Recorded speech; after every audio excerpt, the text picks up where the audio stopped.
درود پاک اللهم صل على سيدنا مولانا محمد وعلى آل سيدنا ومولانا محمد وآله وسلم صلاة والسلام عليك يا رسول الله صلی اللہ تعالی علیہ وسلم۔ اب جو بیان ہوگا وہ اذان کے متعلق جو سوالات ہیں اور جو مسائل ہیں ان کے تعلق سے ہوگا۔ پہلا مسئلہ یہ ہے کہ فرائض کے علاوہ جو باقی نمازیں ہیں، مثلا وتر ہے، جنازہ ہے، عیدین کی نماز ہے، نذر کی نماز ہے، سنن ہیں، تراویح ہیں، استسقاء ہے، چاشت ہے، کسوف ہے، خسوف ہے، نوافل ہیں، ان میں اذان نہیں ہے۔ صرف 5 وقتہ جو نمازیں ہیں 5 وقتی، انہی میں کیا ہے اذان کیا ہے یہ ہے، اور باقی میں اذان نہیں ہے۔ اسی طریقے سے ایک مسئلہ یہ ہے کہ بچے اور مغبوب کے کان میں اذان کہنا، مطلب جو چھوٹے بچے ہوتے ہیں جن کی پیدائش ہوتی ہے تو اس میں جو مستحب جو طریقہ وہ یہ ہے کہ دہنے کان میں 4 مرتبہ اور بائیں کان میں 3 مرتبہ تکبیر کہی جائے، مطلب دہنے کان میں بچے کے 4 مرتبہ اذان کہی جائے اور بائیں کان میں 3 مرتبہ تکبیر کہی جائے۔ یہ کیا ہے بہتر طریقہ ہے بچے کے کان میں اذان دینے کا،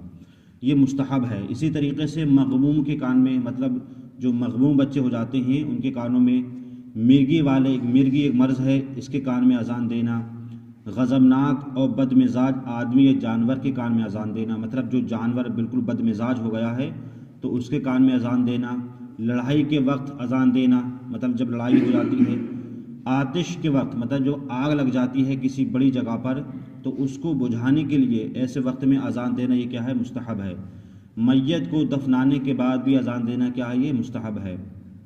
اسی طریقے سے مسافر جنگل میں ہیں، وہ راستہ بھول گیا ہے، کیونکہ جنگل میں جو راستہ بھول جاتے ہیں وہ شیطان کی طرف سے ہوتا ہے، تو ایسے وقت میں اذان دینا کیا ہے یہ مستحب ہے۔ اسی طریقے سے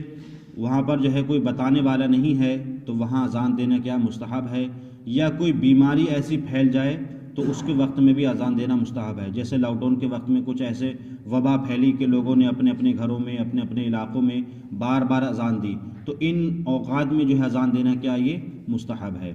اسی طریقے سے مسئلہ یہ ہے کہ عورتوں کو اذان اقامت کہنا مکروہ تحریمی ہے، کہیں گی تو گناہگار ہوں گی اور اس اذان اقامت کا اعادہ کیا جائے گا۔ مطلب اذان اقامت صرف مردوں کے لیے جائز ہے، عورتوں کے لیے جائز نہیں ہے۔ اگر کسی عورت نے اپنے گھر میں یا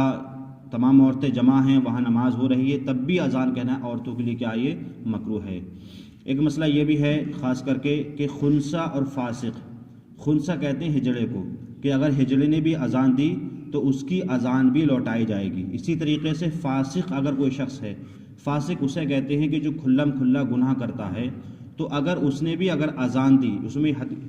یہ دیا ہے کہ اگرچہ عالم ہی کو نہ ہو، مطلب کوئی عالم ہے جس نے علم حاصل کیا ہے لیکن وہ کھلم کھلا اگر گناہ کرتا ہے، اور نشے والے، پاگل اور ناسمجھ بچہ، مطلب جو بچہ سمجھدار نہیں ہے، اسی طریقے سے ناپاک شخص، اس کو اذان کہنا کیا مکروہ ہے۔ ان سب نے اگر اذان دی تو ان کی اذان کو لوٹایا جائے گا۔ ایک تو یہ کہ اگر ہجڑے نے اذان دی تو اس کی اذان نہیں مانی جائے گی۔ کوئی فاسق ہے جو کھلم کھلا گناہ کرتا، آتے ہی اذان پڑھ دی تو اس کی اذان کا بھی اعادہ کیا جائے گا۔ اسی طرح کوئی نشہ والا ہے، نشہ کرتا، اس نے اذان پڑھ دی تو اس کی اذان کو بھی نہیں مانا جائے گا بلکہ اس کو لوٹایا جائے گا۔ کسی پاگل نے اگر اذان دے دی تو اس کی اذان کو بھی لوٹایا جائے گا۔ کوئی ناسمجھ بچہ ہے، ہاں کوئی بچہ سمجھدار ہے، 7-8 سال کا ہے، جانتا ہے اذان کے الفاظ کو جانتا ہے، اس نے پڑھ دی تو اذان ہو جائے گی، لیکن جو ناسمجھ بچہ ہے اس نے اذان پڑھ دی تو اس کی اذان کو بھی لوٹایا جائے گا۔ اسی طریقے سے کسی شخص نے جو ناپاک ہے اس نے اذان کہہ دی تو اس کی اذان کو بھی کیا ہے لوٹایا جائے گا۔ اسی طریقے سے ایک مسئلہ یہ بھی ہے کہ سمجھ والا بچہ اور غلام اور اندھے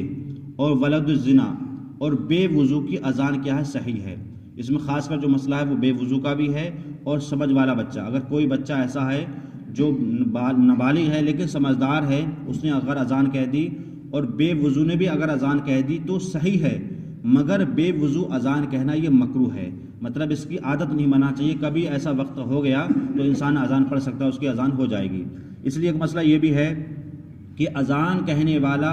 اہل وہ ہے کہ جو اوقات نماز کو پہچانتا ہو، مطلب اذان کہنا اسی کے لیے زیادہ بہتر ہے کہ جو نماز کے وقتوں کو جانتا ہو کہ نماز کے بعد کب سے شروع ہوتا ہے کب ختم ہوتا ہے۔ ایسا نہ ہو کہ جو نہیں جانتا ہوگا وہ تو اگر اس نے اذان پڑھ دی اسے پتہ ہی نہیں ہے کہ یہ وقت ظہر کا یا عصر کا یا مغرب کا شروع ہوا ہے یا نہیں ہوا ہے، تو اگر جو اذان کہے تو وہ اس چیز کا اہل ہو کہ وہ نماز کے وقتوں کو جانتا ہو کہ نماز کا وقت کب شروع ہوتا ہے اور کب ختم ہوتا ہے۔ اگر کسی بغیر اوقات والے نے اگر اذان کہہ دی تو اذان تو ہو جائے گی، لیکن وہ اس کو اس کا ثواب نہیں ملے گا کہ جو ثواب اس کو ملنا چاہیے تھا۔ اسی طریقے کا مسئلہ یہ بھی ہے کہ ایک شخص کو ایک وقت میں 2 مسجدوں میں اذان کہنا مکروہ ہے، مطلب کوئی شخص یہاں اذان کہہ دے پھر دوسری مسجد میں جا کے اذان کہہ دے تو یہ کیا مکروہ ہے۔ ایک شخص صرف ایک وقت میں ایک ہی مسجد میں کیا اذان کہہ سکتا ہے۔ اللہ تعالی ہمیں اور آپ کو ان مسائل پر عمل کرنے کی توفیق عطا فرمائے۔